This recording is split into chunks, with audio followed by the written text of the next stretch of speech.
আজকে কচুর মুখি দিয়ে আর টক পাতা দিয়ে কচুর খাট্টা রান্না করব। আর ছোটোবেলায় যখন গ্রামে যেতাম তখন আমার নানু এই টকটা রান্না করতো। এত মজা, নিরামিষ কিন্তু খেতে খুবই দুর্দান্ত। তো নিরামিষ তো অনেকেই বুঝেন, মাছ ছাড়া যেই তরকারি রান্না করা হয় বা যেই ডাল টাইপের রান্না করা হয় সেগুলো। তো যাই হোক, আমি প্রথমে কচুগুলোকে সিদ্ধ করে নিয়েছি একটু লবণ আর হলুদ দিয়ে।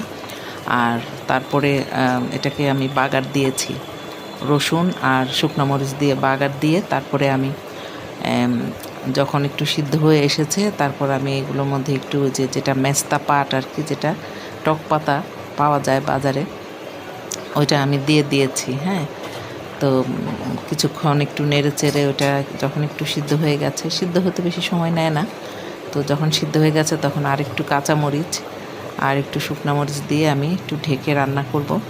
আর এই তো হয়ে গেল আমার এই যে মেস্তা পাট আর কচুর টক। তো কেমন হয়েছে আমাকে আপনারা কমেন্টে জানিয়েন, আর আপনারাও রান্না করে খেয়ে নিন। আল্লাহ।